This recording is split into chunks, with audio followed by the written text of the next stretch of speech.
Dr. Robert Melillo joins us. He's the author of the book Autism, The Scientific Truth About Preventing, Diagnosing, and Treating Autism Spectrum Disorders and What Parents Can Do Now. Dr. Melillo, thank you so much for your time. Oh, thank you for having me back again. And this is World Autism Awareness Month.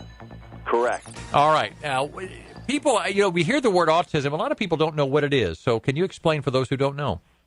Well, from a symptom standpoint, autism is really a problem with communication, meaning children usually have very poor nonverbal communication. They have problems with social skills and interaction and being able to read emotions on other people. Some children have problems with verbal skills. They also have repetitive movements and tics, and they often are clumsy and awkward, and they have this unevenness of skills in many of them, where certain areas they're exceptional and other areas, usually those social and emotional areas, they're very underdeveloped. And that's the overall symptom picture. Have we been able to isolate the causes? What we have been able to isolate, which is one of the things I go through in my book, is I list about 50 well-known, well-documented risk factors, meaning that these are environmental risk factors. Some of them are genetic, but mostly environmental, that increase the risk of a mother or father having a child with autism. And these are things like if a mother, for instance, or a pregnant woman is obese or has diabetes or hypertension, any one of those things raises her risk of having a child with autism by 60%. If they're a woman over 35, a man over 40, it raises the risk. So we do know that there are various risk factors, and there's many of them. So there isn't just one cause, but there's a number of causes, but we do believe they're primarily environmental. I know that a lot of folks have been talking about vaccines over the last few years. That had been around for a while, that vaccines, certain kind of vaccines might create issues. Right.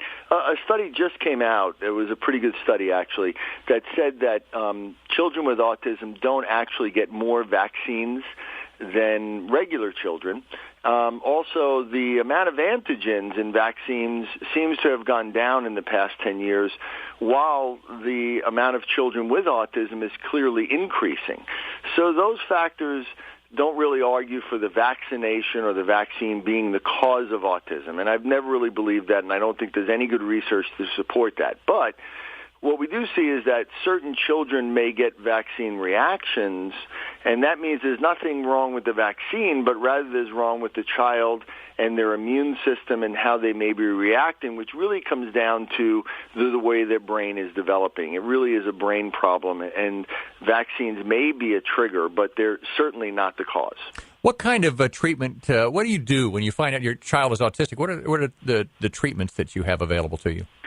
Well, right away, I think Autism Speaks actually has a very good first 100-day document that if you go to their website, they talk about what to do when you just get the diagnosis.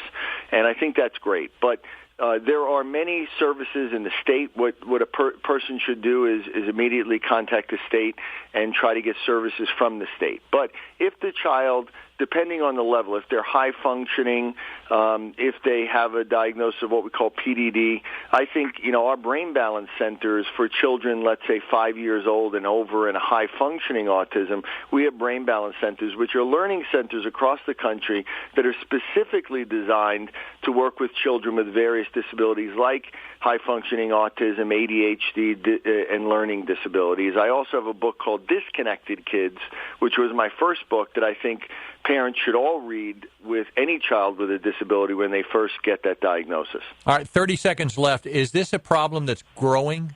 Absolutely. I talk about it in my book that this is absolutely an epidemic. We're seeing that the most recent numbers are now 1 in 50 and maybe 1 in 30 boys. And we're seeing that it's increasing at 15 to 20% per year, and it's not, and only 50% is because we're better at recognizing it. So this is absolutely an epidemic, and it's increasing, and there isn't any end in sight. Dr. Robert Melillo, look for the book Autism: The Scientific Truth About Preventing, Diagnosing, and Treating Autism Spectrum Disorders.